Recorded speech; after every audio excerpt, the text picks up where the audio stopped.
So maybe one day we'll have a conversation. I love my wife, and I'm not gay, and I'm not, and that's what's weird about this, to have your sexuality question and your moral fiber question and all that, when all I was doing was trying to be nice to somebody. Tyler Perry, all of them. Tyler Perry fooled the whole black community. Obviously, the comparisons from the very beginning were to Eddie Murphy and the Clumps. For sure. Have you ever thought of a Medea meets the Clumps? You know I love to come in here and give you some ideas. Listen to me. I would love to work with Eddie. Eddie won't return my calls. He went to churches.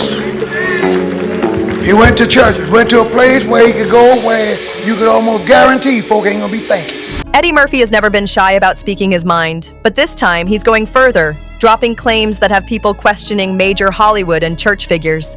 He's calling out Tyler Perry and Bishop T.D. Jakes, accusing them of being part of something far darker than anyone expected.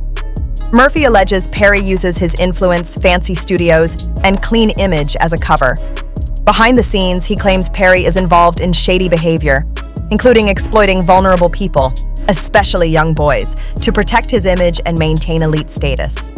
And it doesn't stop with Perry. Murphy says Bishop T.D. Jakes isn't just looking the other way. He's actively helping cover it all up.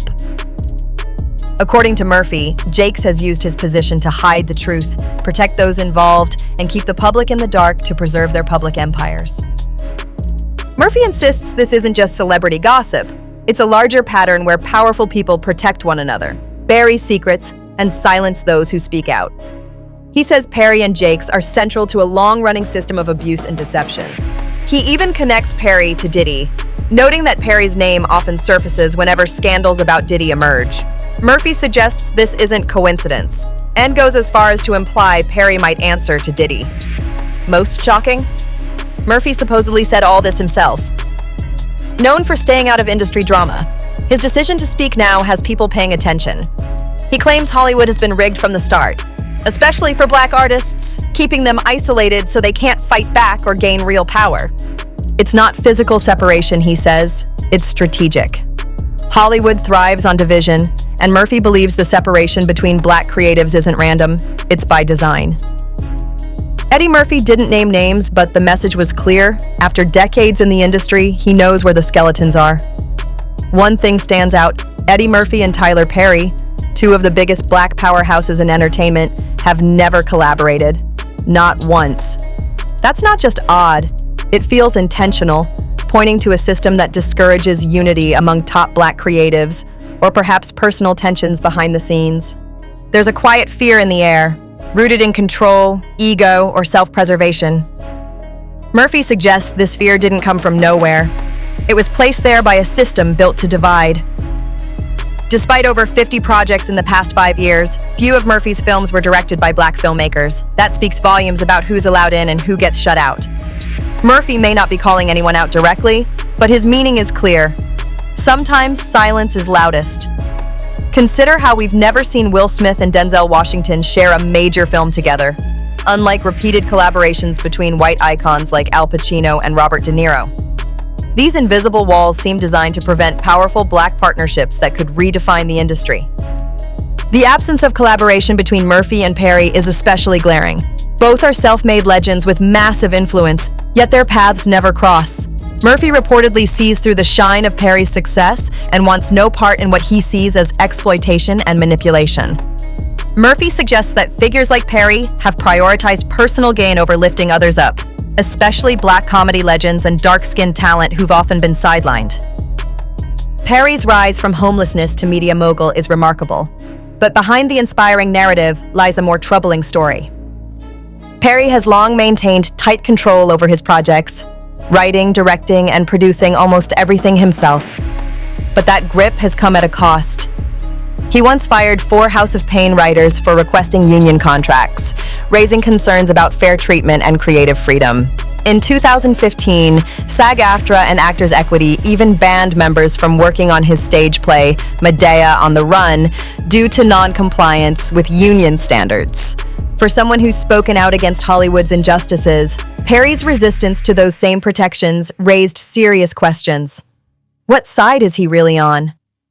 Then there's the content. Perry's work has often been criticized for reinforcing stereotypes, especially around black men and colorism. In many of his films, dark-skinned male characters are villains, while lighter-skinned characters are heroes or love interests. This pattern has left many dark-skinned actors feeling excluded or boxed into harmful roles. Add to that ongoing tensions with Oprah, quiet disputes with writers and actors, and a reputation for ego and control, and it becomes clearer why some in the industry are keeping their distance. For many, it's not about personal feuds, it's about principle. Some see Perry as a trailblazer, others see a gatekeeper who climbed the ladder, then pulled it up behind him. His real secret? It may not be just one thing, but a pattern. Tight narrative control, resistance to unions, questionable portrayals, and a legacy that doesn't always elevate everyone it should. Hollywood has long used black talent while limiting their power, so it's no surprise that some of the most driven creatives are opting out of the system. While Spike Lee and Chris Rock have openly criticized Tyler Perry's use of stereotypes, Eddie Murphy has taken a quieter, but just as deliberate, approach. Though he's avoided naming names, Murphy has been hinting at deeper truths in recent interviews, drawing attention to how black entertainers are divided by a system that uplifts only a select few. And if you read between the lines, it's clear he's talking about Tyler Perry. What really stands out is the lack of collaboration between Eddie Murphy and Tyler Perry, two of the biggest black names in entertainment, yet not a single joint project. Murphy has worked with legends like Richard Pryor and Rudy Ray Moore, so the absence of any work with Perry, who owns his own studio, feels intentional. That silence speaks volumes. As conversations about colorism, representation, and ownership grow louder, Murphy's subtle critiques have become sharper. He's calling out how younger black artists are conditioned to compete instead of collaborate, a mindset that benefits those who've made it by being the only one in the room. That includes Perry, who's long been criticized for casting dark-skinned men as villains and promoting harmful tropes in his stories. Murphy isn't just reacting to content, he's responding to control. Perry's reputation for maintaining full creative control, writing, directing, and producing everything himself, has led to tension. When 4 House of Pain writers requested union contracts, they were fired. In 2015, SAG-AFTRA and Actors Equity even banned members from working on one of Perry's plays due to non-union practices. These decisions raised serious concerns about power and fairness. And then there's the content. Perry's recurring use of colorism, depicting dark-skinned men as abusive and light-skinned ones as saviors, has alienated many black creatives, especially those who feel stereotyped or excluded. Add to that ego rumors, strained relationships with collaborators, and behind-the-scenes disputes, and it's clear why some actors keep their distance. Eddie Murphy, after years of observation, is finally speaking up. He's shifting the focus from personal feuds to systemic issues. How power is hoarded, voices are silenced, and stories are filtered through the lens of those who benefit most. And at the center of that shift sits Sean "Diddy" Combs. Diddy entered 2023 on top, performing at the VMAs, releasing a hit album, and eyeing a BET deal. But months later, a series of lawsuits, including one from Cassie alleging years of abuse, brought his empire crashing down. A federal investigation followed, involving Homeland Security and accusations ranging from violence to trafficking. As the walls close in, attention has turned to who else might be complicit, who stayed silent, who protected power, and who else might be playing the same game. That's where Murphy's insight comes back in. He's not just calling out racism, he's exposing toxicity within Black Hollywood itself. Eddie has watched the game for decades. Now, through careful words and quiet warnings, he's spotlighting how fame, control, and silence are traded like currency. And Tyler Perry's name continues to come up, connected to conversations about exploitation, narrative control, and who gets excluded. This isn't just about Diddy anymore. Murphy is pulling on a bigger thread, revealing how division keeps black creatives from building lasting power. And with the cracks widening in Hollywood's polished surface, people are finally asking, if Diddy's been exposed, who's next? Eddie Murphy has spent decades in the industry, observing how power really works. Now, he's done staying quiet. Because this isn't just about one mogul messing up, it's about an entire system. And the curtain is finally beginning to fall. Recently, Murphy's subtle revelations have started connecting dots that others ignored or were too afraid to speak on. One name turning heads is Bishop T.D. Jakes, a once revered spiritual figure now appearing in the same controversial conversations as Tyler Perry and Sean "Diddy" Combs. At first, Jakes seemed to serve as moral support, standing next to public figures like Perry and T.D during controversial times.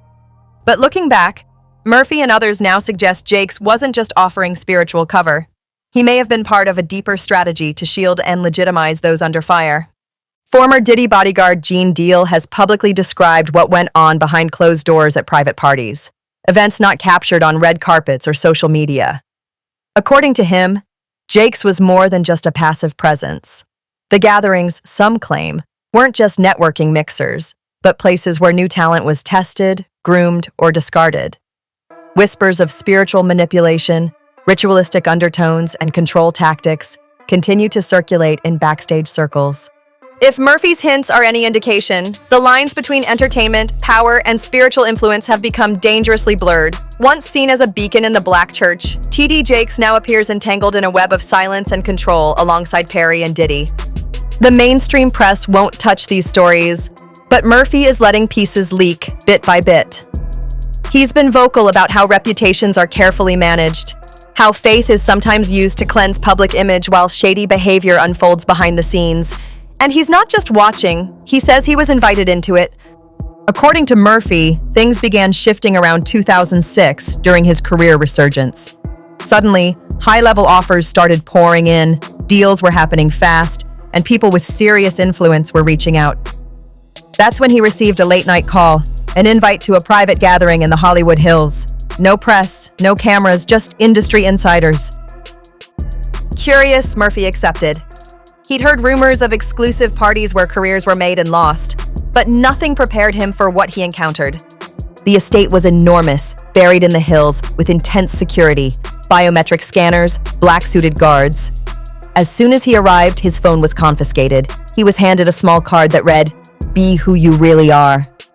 Inside, he saw familiar faces, A-list actors, musicians, athletes, even CEOs. But the energy was strange. It wasn't a party, it was quiet. Too quiet. No music, no rowdiness, just an eerie calm. People seemed aware they were being watched, and everyone watched each other. Murphy described the vibe as ritualistic, controlled. It didn't feel like networking, it felt like an initiation. And he didn't feel like a guest. He felt like a subject. That was when it clicked. This wasn't just about access or career moves. It was about loyalty, silence, and entering a system that demands more than talent. It demands submission. The whole thing left him with a sinking feeling, and he knew something wasn't right. Since then, Murphy has spoken carefully but firmly. He's hinted at how both T.D and Perry allegedly tried to pull him in, offering power, access, and protection, but at a cost. And he's warning others to pay attention to what happens when influence goes unchecked, when silence becomes currency, and when control hides behind polished images. This isn't just about one scandal. It's about a system built on secrecy, image, and fear. What Murphy witnessed that night didn't just feel off. It felt straight up wrong. And it made him question everything he thought he knew about how this industry really works. And who's actually pulling the strings. Eddie said he kept it cool that night. No panic, no scene, just asked for a drink and slowly backed away. T.D barely reacted, just smiled and disappeared down a hallway. But for Eddie, that moment hit deep. It was clear. This wasn't a party. It wasn't about networking. It was a test, a threshold. And Eddie knew he didn't want to cross it. Quietly, firmly, he said no. No to the room. No to the ritual. No to whatever was really going on behind that polished facade. But he also knew that saying no came with a price. When asked later if he believed he was blacklisted after that night, he didn't hesitate. Yes. No bitterness. Just truth. Hollywood doesn't shut you out with headlines. It just stops opening the door. It's quiet. Gradual. Your name gets labeled difficult in hushed meetings. Suddenly, studios have full slates. Calls stop coming. Allies go silent. Eddie watched it all unfold. Offers drying up, meetings getting delayed, emails going dark. At first, he thought it was just timing, maybe the wrong project. But then whispers started surfacing. Terms like not aligned or too unpredictable. Not because he made trouble, but because he refused to play along. That's what made him dangerous. Not what he said, but what he wouldn't. His silence wasn't surrender, it was resistance. In an industry built on compliance, saying no becomes the ultimate threat. Eddie shared that he wasn't alone. Others got the same invite, saw the same scene, and walked away. And just like that, they were quietly erased. Not because they failed, but because they refused to sell out. We say they fell off, but in truth, the machine pushed them out. He made it clear, Hollywood doesn't just make movies, it manufactures myths, and the biggest one? That success comes from talent. In reality, it's about obedience, about knowing who not to challenge and when to stay quiet. Then Eddie dropped the real bombshell. There's a list, not written down, not official, but everyone in the industry knows it. The untouchables, the people you don't question. If you do, you're out. He didn't play the game, didn't sign the silent contract, and that decision slowly pushed him to the margins, not with a bang, but with a slow fade. One unreturned call, one shelved project, one room he was no longer invited into. Eddie's career didn't crash, it drifted, and no one gave him a straight answer. That's how the system works. Silence, shrugs, a disappearing act no one admits to. And the worst part? He couldn't talk about it. Not because he was gagged, but because no one would believe him. And those who might would be risking the same fate. So he stayed quiet.